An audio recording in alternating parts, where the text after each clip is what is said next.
Hello and thank you for joining us on the Tuesday edition of Journalist Hangout. I'm Benga Oreshegun. Today on the program, Ekiti Central APC leaders endorse Governor Oyebanji for second term.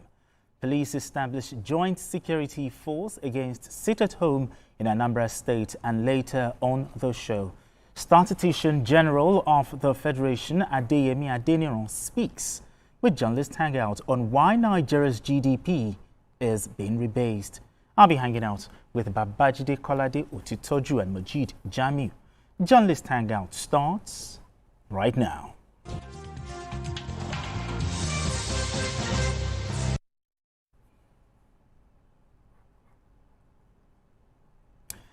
Now, optimism is the faith that leads to achievement. Nothing can be done without hope and confidence. The governor of Ekiti State, Biodun Oyebanji, embodies these qualities which have prompted endorsement for his second term in office. In another round of endorsement, the Senate leader, Senator Okpeyemi Bamidele, and a former deputy governor of the state, Professor Modupe Adelabu, led other frontline leaders of the All Progressives Congress APC in Ekiti Central Senatorial District to endorse Governor Oyebanji as the party's sole candidate. So let's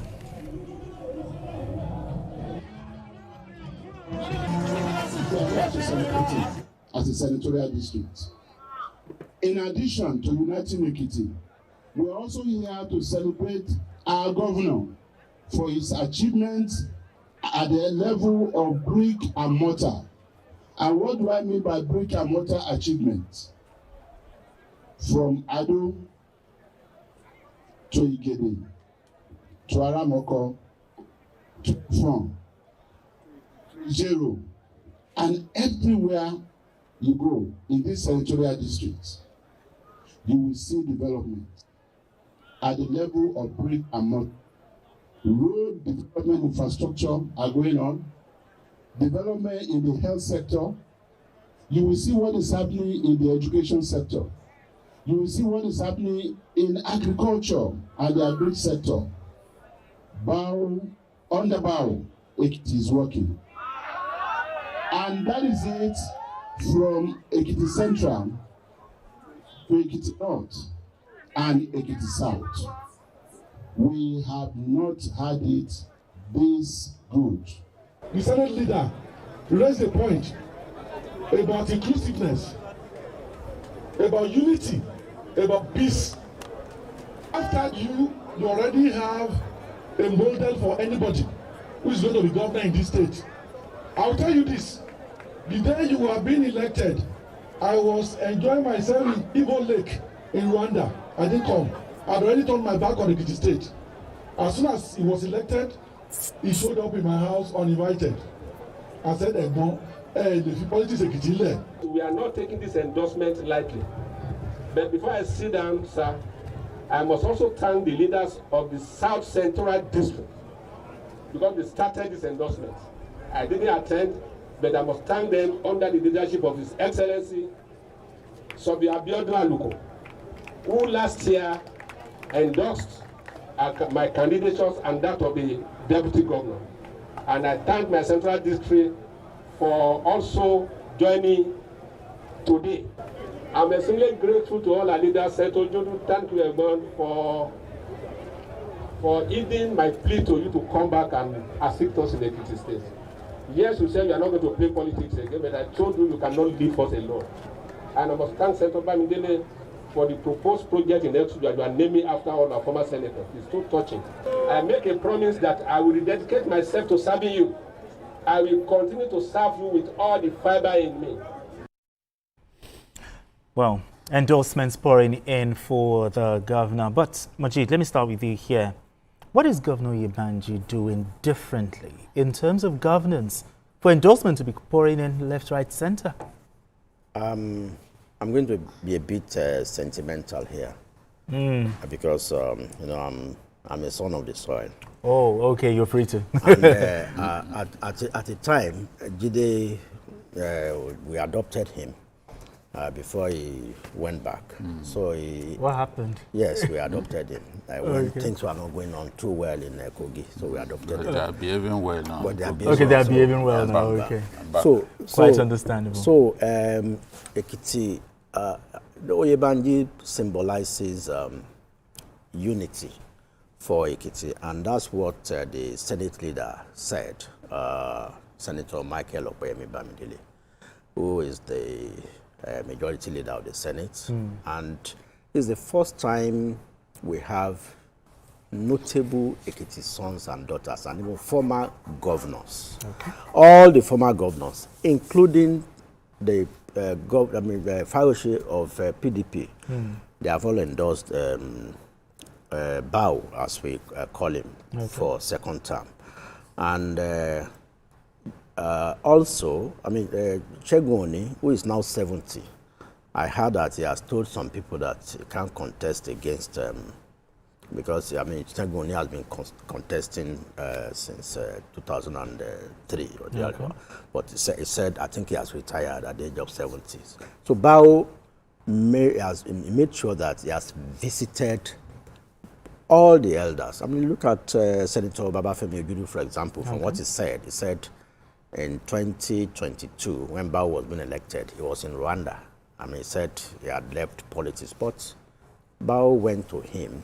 So many leaders. He's in tune with Governor Fayemi, his predecessor, Governor Otumbani Adebayo, Shegoni, all the former governors in Ekiti. So, that's, he is able to unify Ekiti, apart from the fact that he's also engaging in a lot of agricultural revolution and grassroots development. So, for Ekiti, he's going to have, of course, he has received the right of first refusal as the candidate of the party in the state. And for anybody to contest against Bao in 2026, which is next year, that person might just be wasting his resources, because it's going to be a landslide, just like you say that with all confidence. Yeah, just like what we had in Ondo, because Edo was like 50-50. We predicted here that Ondo will be a landslide, so it was almost 80-20. Ekiti will probably be like 85-15. Is this a confirmation that the opposition in Ekiti is non-existent?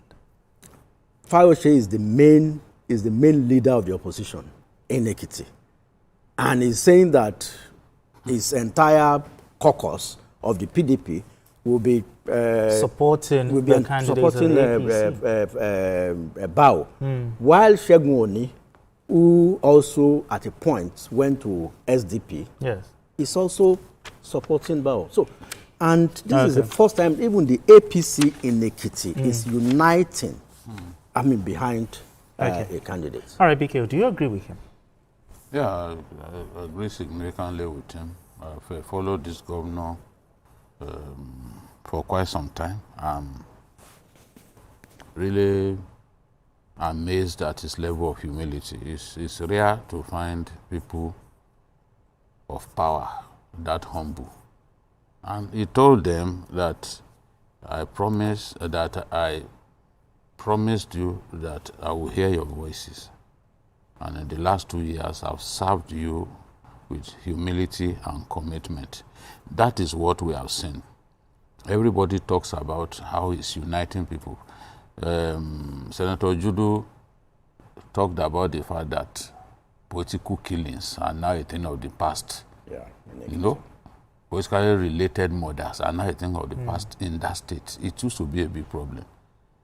But Bao cannot hurt a fly. So you cannot commonsensically attribute such violent traits to him.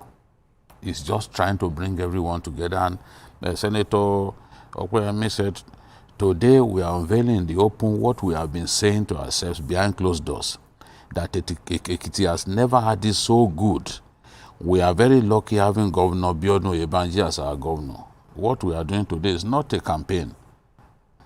time for campaign is coming. All we are doing is to hold our regular APC sectional meetings. And this is symbolic and strategic to us. He's been able to unite us. And what he said that really made sense to me is the way he has been able to bring everybody together, and he brought governance to the grassroots. Okay. He has brought governance to the grassroots. You know, somebody described him as someone who combined the grassroots capacity of Fayose with the humane nature of the man you said wants to retire, Segun Oni. Segun Oni, yeah. You know, the civil servants love Segun Oni for so much. Yeah. Fayose will go down to the grassroots. He's been doing that. A governor that attends ward meetings It's right. of his party. That's right. How many governors? Exactly. Even state caucus meeting, they won't call, not to talk of ward meeting. Yeah. So it shows you that he takes the grassroots seriously. And that's why the Senate leader was saying he's been able to, he has given governance and our party back to the ordinary people. Oyebanji is working and Ekiti is progressing. We have never had this so good. So we talked about infrastructure, agriculture, youth empowerment, the areas that this governor has really focused on. Okay. And as I always say here, I wish him Godspeed. I know that 2 years is a long time in politics. Sure. He has to stay the course, he has to remain focused. But the way things are going, the election in Ekiti is the easiest to predict. Why? People think we do educated guesses here. We don't do educated guess. When we said Trump will win the election, some people thought we were crazy because it was Majid and I on the show. They thought we didn't know what we were saying. Some who are based in the U.S., they assume that once you are not based in the U.S., you have no reason to talk about what's going on there. But the world is a global stage. Sure. You piece information here and there. There are things you say on the program that sometimes I wonder how you even got to know because you are not even born at that time. But when you pursue knowledge, Yeah. you get to know what your own mates can only dream of because you have dedicated yourself to pursuing knowledge and you continue to learn, you continue to get better. That was why we predicted that Trump will win the election. They thought we were fools. And you know, we told them that debates don't win elections. They Yes. Because they lost the debate, it will win. One of the worst debaters in U.S. history Yeah. was George W. Bush. But he won. He was thoroughly dealt with Yeah. by John Kerry, by Al Gore. Yeah. But he defeated both men. Yeah. In fact, At the his poll. re-election, I think he won about 30 out of 50 states. Yeah. What are we talking about? You All don't right. need to be good at debating Exactly. to win an election. So we leave the rest. When the election time comes in 2000, Next year. That's next 2026, Yeah, next year, June. by God's grace, we'll be alive. The things that we are saying today, We'll repeat talk them. about it again. Unless something dramatic happens. If God spares our lives, spares the life of the governor, we'll be able to say, okay, election is coming. We are not going to take back what we had said Earlier. earlier. This is an election that will be easy.